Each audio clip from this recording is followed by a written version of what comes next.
آسمان سے اللہ تعالیٰ خزانہ جو ہے وہ نازل فرما کر اس کے قبضے میں دے دیتے، اور وہ خزانہ جو ہے اس میں سونا چاندی روپیہ پیسہ درہم دینار ہوتے، اور یہ ویسے بادشاہ جو ہیں وہ خزانوں کے مالک ہوتے ہیں، یہ بھی ایک خزانے کا مالک ہوتا اور شاہانہ ٹھاٹھ باٹھ کی زندگی بسر کرتا۔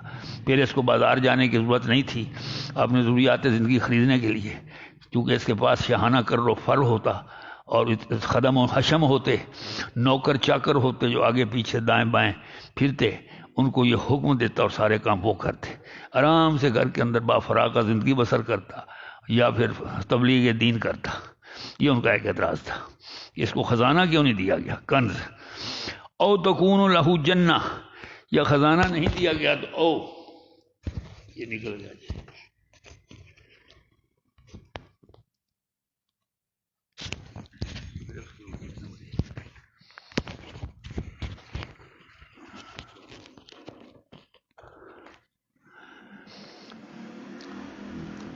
او تکون لہو جنہ، یا اس کا کوئی باغ ہی ہوتا۔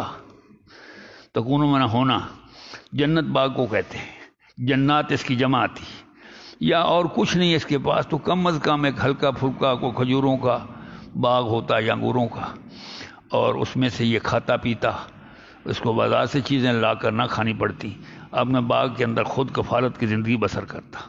یا کلو منہا، اس باغ میں سے یہ کھاتا، منہا ہا کی ضمیر جنت کی طرف گئی۔ یہ وہ 5 اعتراضات تھے جو وہ کرتے تھے نبی اکرم صلی اللہ علیہ وسلم پر۔ ایک یہ کہ یہ کھاتا ہے کھانا، دوسرا یہ کہ یہ چلتا ہے بازاروں میں، تیسرا یہ کہ اس کے ساتھ فرشتہ کیوں نہیں آیا، چوتھا یہ کہ اس کے پاس خزانہ نہیں ہے، اور پانچواں یہ کہ اس کے پاس باغ بھی نہیں ہے، کھانے بھی نہیں ہے۔ تو اللہ تعالیٰ نے اس کی دوسری جگہ تردید بھی کی ہے، یہاں بھی کی ہے، کیونکہ بنیادی طور پر ان کو جو غلط فہمی تھی اور مس کنسیپشن تھی وہ یہ تھی کہ وہ انہوں نے دل میں ایک بات بٹھا رکھی تھی، اور یہ آپ کے زمانے میں نہیں، یہ پچھلی قوموں کے اندر بھی ایسا ہوا۔ عاد و سمود کے اندر، نوح علیہ السلام کی زمانے میں ان سے بھی یہ بات ہوتی تھی۔ حضرت شعیب کو بھی یہ لوگ کہتے تھے کہ تم ہماری طرح بشر ہو، تم ہمیں کیسے سمجھا سکتے ہو۔ لوط علیہ السلام کو بھی یہی تانا سننا پڑا۔ تو یہ سارے کافر جو ہیں وہ ہم مشرب ہوتے ہیں، ایک ہی تھیلی کے چٹے بٹے ہوتے ہیں، ایک ہی کشتی میں سوار ہوتے ہیں، ان کے جیسے اعمال ایک جیسے ہوتے ہیں، ان کے افکار بھی ایک جیسے ہوتے ہیں، افکار سوچیں بھی ایک جیسی ہوتی ہیں۔ آگے سورۃ شعراء آ رہی ہے تو اس کے اندر بہت سے نبیوں کے واقعات، امتوں کے واقعات، ان کی تباہی کے واقعات آ رہے ہیں، تو آپ اس میں دیکھیں گے کہ یہ سارے کافر مشرک ایک جیسے ہر دور میں۔ تو یہ ان کے اعتراضات تھے۔ تو اس کا مقصد یہی ہوتا ہے کہ جو نبوت ہے اور رسالت ہے وہ انسان کو تو مل ہی نہیں سکتی، اور انسان نبی اور رسول نہیں ہو سکتا۔ یہ بات ان کے ذہن میں بیٹھی ہوئی تھی جس کو کھرج کر نکالنا بھی مشکل تھا، اور یہ بات موجودہ دور میں بھی پائی جاتی ہے، تھوڑے سے فرق کے ساتھ۔ اس وقت وہ کہتے تھے کہ انسان جو ہے، بشر جو ہے وہ نبی نہیں ہو سکتا، اب نبی جو ہے وہ بشر نہیں ہو سکتا۔ بس اتنا الٹ ہو گیا ہے کہ جو نبی ہوتا ہے وہ بشر نہیں ہوتا، وہ نور ہوتا ہے۔ جیسے موجودہ دور میں کہا جاتا ہے کہ نبی علیہ السلام کو بشر ماننے کو تیار نہیں کچھ لوگ، اور نور مانتے ہیں۔ تو قرآن مجید میں اتنا واضح طور پر بتایا گیا کہ نبی کوئی بھی کسی زمانے میں ہو، پہلے نبی حضرت آدم علیہ السلام تھے جن کو ابو البشر کہا گیا، تمام انسانوں کے باپ، تو وہ نبی بھی تھے اور بشر بھی تھے، اور وہ مٹی سے پیدا ہوئے کہ آدم و من تراب۔ اللہ تعالیٰ کے رسول صلی اللہ علیہ وسلم نے فرمایا کہ تم کلکم من آدم، تم سب کے سب آدم کی اولاد ہو، وہ آدم و من تراب، اور آدم علیہ السلام مٹی سے تھے۔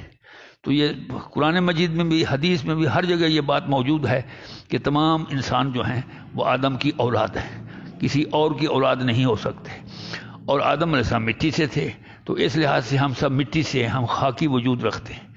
پھر اس لحاظ سے بھی کہ ہمارا سارا جسم کی نشو و نما جو ہے وہ ان چیزوں سے ہوتی ہے، ان غذاؤں سے ہوتی ہے جو خود مٹی سے پیدا ہوتی۔ ہمارا مثال کے طور پر ہمارے پاس پھل ہیں، ثمرات ہیں، ہم پھل کھاتے ہیں تو سب کے سب درختوں پر، اور درخت مٹی سے، اور اسے اناج ہیں ہر قسم کے، تو سارے اناج جو ہم استعمال کرتے ہیں وہ سب مٹی سے۔ چینی استعمال کرتے ہیں تو چینی گنے سے، گنا مٹی سے۔ دودھ استعمال کرتے ہیں تو گائے بھینس سے، گائے بھینس چارہ کھاتی، چارہ جو ہے وہ مٹی سے۔ تو ہماری ساری ضروریات جو جسمانی ضروریات ہیں وہ سب کی سب اللہ تعالیٰ نے زمین کے ساتھ کے اندر رکھ دی ہیں، جس کو اقوات زمینیہ کہتے ہیں۔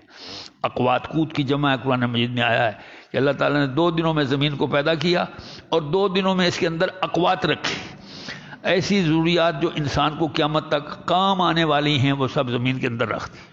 وہ کھانے پینے کی چیزیں ہیں یا دوسری ہیں، مثلا پیٹرولیم بھی ہماری ضرورت ہے زمین کے اندر، کسی زمانے میں کوئلہ ہماری ضرورت تھی، کوئلہ زمین کے اندر سے نکلا، گیس ضرورت ہے موجودہ دور میں زمین کے اندر سے نکل رہی ہے، پانی زمین کے اندر سے نکل رہا ہے جو پینے کے استعمال ہوتا ہے، اور اسی طریقے سے ایٹم بم بنانے کے لیے ضرورت ہے یورینیم کی، تو یورینیم زمین کے اندر ہی ہوتی ہے، کہاں ہوتی ہے؟ آسمان میں تو تھوڑے بارش ہوتی ہے۔ تو اس لیے بہت سی چیزیں جو ہیں جو